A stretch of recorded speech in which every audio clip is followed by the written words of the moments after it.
It's been about 2 months since my last architect address, and I guess... Sorry about that. Yeah, I really need to get better at doing these. But I think I, A, say that every single time I do an architect address, and it's also kind of hard to find the time between working on actual videos and other stuff. I will try to do better in future. My bad. Anyway, what things do I want to talk about? Well, let's start with a little bit of a thing I've been concerned about, and that is the number of videos I've put out over the last year. This year, assuming nothing completely crazy happens, I'm on track to put out a decent number fewer videos in 2019 than I did in 2018, and I'm not entirely sure how to feel about that. On one hand, I think the videos I've released this year have been better, both in terms of content and production quality, but I also think that I could really stand to make more and generally have a better work ethic, particularly as I'm kind of shifting into making YouTube a career. I don't know. It's a difficult balance to strike, and whilst people tell me I can take my time and whatever, I do think I need to up my game a bit and stop pissing around quite as much on stuff that doesn't end up going anywhere and I end up scrapping. Speaking of which, let's talk about the things I should have been pissing around on, and that is the videos that have come out in the last 2 months. First up, rediscovering the joy of exploration.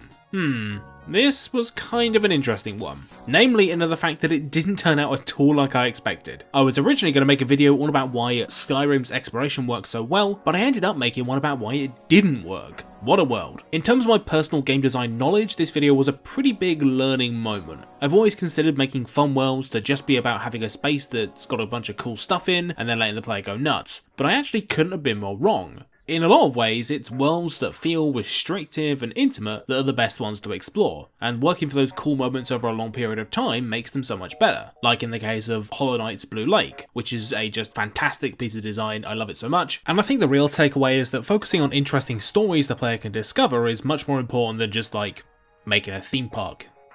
Who knew?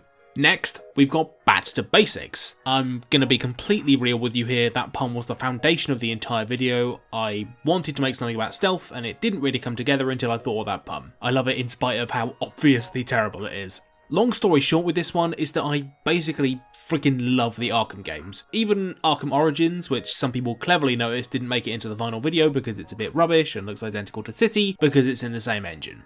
They're just so good at making stealth feel dynamic and engaging rather than a boring waiting around simulator. I really wanted to talk a little bit more about insta-loss stealth mechanics because they're a classic gaming bugbear, but I actually couldn't find that many examples. They're so frustrating that I've tricked myself into thinking bad stealth mechanics are much more popular than they actually were. Maybe there was a few years where a bunch of games got released all at the same time that all did it badly. I guess that's a mystery to figure out because this particular gaming sin has all but vanished from recent titles and good riddance, basically. Finally, we've got How Systems Save Zelda. It's a little bit of a clickbaity title because I never really explain how exactly they save Zelda. That bit got cut because the answer is kind of obvious. This video is a bit of a departure because it's focused on a Nintendo game, which, as you can see from my 60 FPS footage, was captured on a real SNES, and I definitely didn't emulate it. Basically, I'm too poor to buy a Switch capture device, so this was my only option.